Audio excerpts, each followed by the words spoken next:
મોટા મોટા શહેરોમાં તમને ખબર હશે કે હવે ડસ્ટ ફ્રી રોડ બની રહ્યા છે। અમદાવાદમાં ડસ્ટ ફ્રીની વાતો થાય છે, પરંતુ જામ ખંભાળિયાના રોડ પર તમે નીકળો તો તમારે નાકે રૂમાલ રાખીને જ જવું પડે।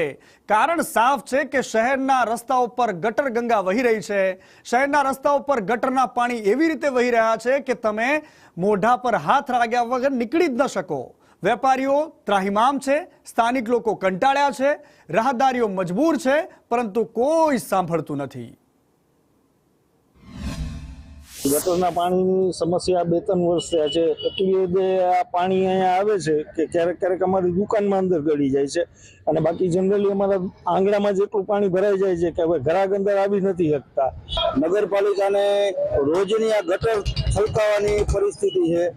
નગર નાકાથી કરી અને જોધપુર નાકા સુધી રોજ આ જ પરિસ્થિતિ હોય છે। નગરપાલિકા શું કરે છે? ત્યાર પછી અત્યારે અહીંયા માણસો વેપાર કરવા લેવા આવતા હોય, વેપારીઓ વેપાર કરવા બેઠા હોય, તો એ બધાને આ પરિસ્થિતિમાંથી પસાર થવું પડે છે। ફરજિયાત રૂપે વાહનવાળાને અને હાલવાવાળાને આમાંથી નીકળવું પડે છે।